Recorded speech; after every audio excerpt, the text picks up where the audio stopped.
guys, it's Shekinah, aka Purpose Joy. Hey y'all, this is Allison, aka Akila Ensemble. And welcome to a good old fashioned Self-Care Saturday. Hey, Self-Care Saturday. Self-Care Saturday. It's a drink for me. And we're super duper excited to be here. It is October and it is Suicide Awareness Month. Yes. And so this is the topic that's super duper dear to our hearts.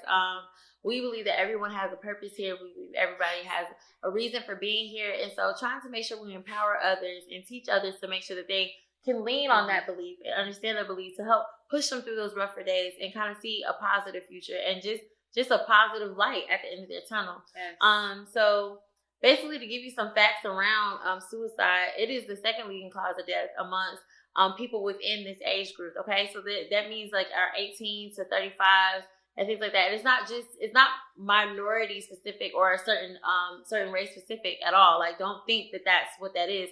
It affects everyone. It affects every group. Okay, like that is this is not just a thing that happens for white people. No, I'm sorry. Like, no, anybody, or rich people, right. No, I'm sorry. This is something that impacts everyone.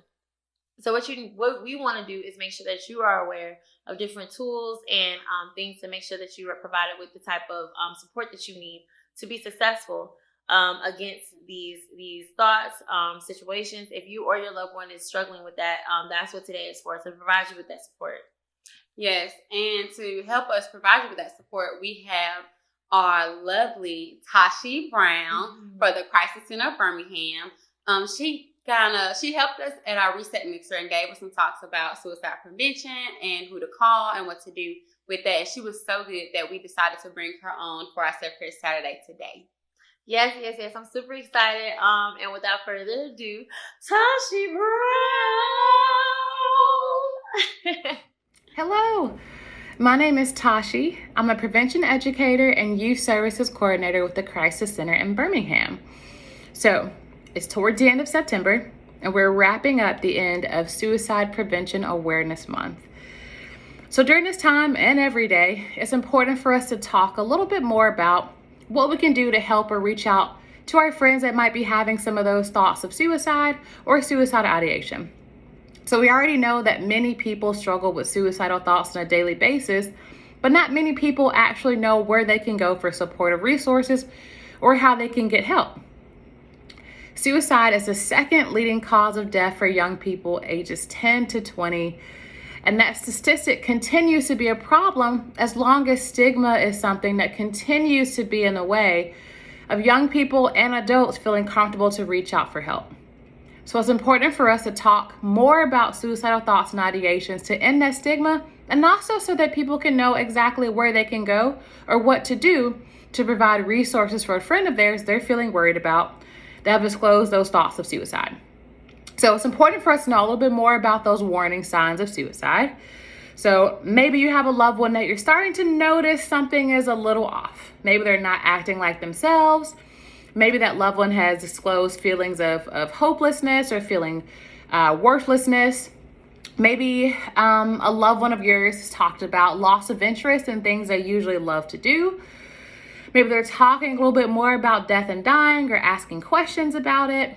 Maybe you have a loved one that's starting to give away some of their prized possessions or things that used to be really important to them. Now, these are all warning signs for suicide. So as a loved one or a person who has a friend reaching out to them about suicide, it's important for us to know just exactly how we can support that friend or some things that we can do to let that person know that we are here to help. So first of all, you want to take all communication about suicide seriously. It's not a topic that you want to joke or keep lightly. We want to make sure that our friend know that we're here for them, and no matter what, they have a safe space to talk to us about those thoughts that they're having. So one of the most important things that you can do when a loved one discloses thoughts of suicide to you is to listen. Right? We don't need to push our thoughts or our views or, worry them with another, reaction to how we might feel about it. We simply need to listen and let our friend know that we're here for them and that this is a safe space for them to disclose their thoughts if you're in a space to listen. It's also important to let your loved one or your friend know, hey, I'm worried about this. Sometimes when someone has thoughts of suicide, it can come from them feeling as if no one cares about them or no one is concerned for their well-being.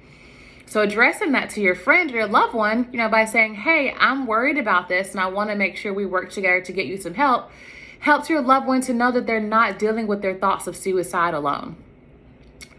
Next, another thing that we can do, it's important for us to directly ask the question for suicide. There's a high chance that your loved one or your friend of yours has probably not had anybody ask them explicitly that question before. So once we ask to our friend or loved one, hey, have you had those thoughts of suicide? It gives your friend a chance to openly talk about those thoughts that they're having, and also a chance for them to connect themselves to some resources, or just to have a space to talk about those thoughts without a sense of judgment. And also, it's important to connect your friend or your loved one to some resources to get them some help. Now, many people with thoughts of suicide don't know where they can turn to get services or don't even know that there's resources available. The Crisis Center is 24/7 and we provide free supportive services for suicidal crisis, including other situations as well.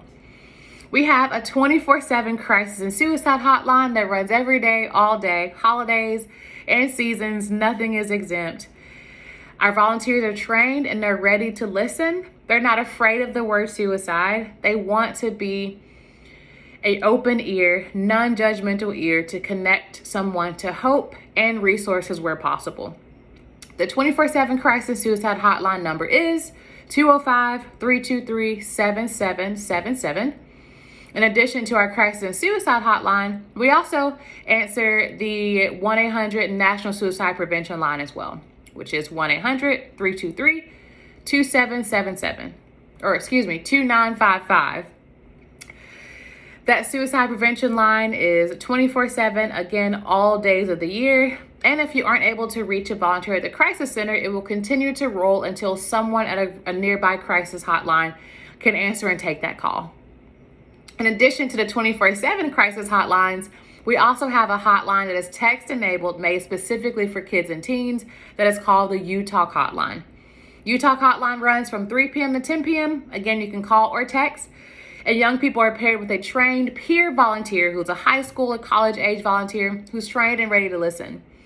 That hotline number is 205-328-5465. So resources and help is available, and our volunteers are trained and they're ready and they're waiting on the line.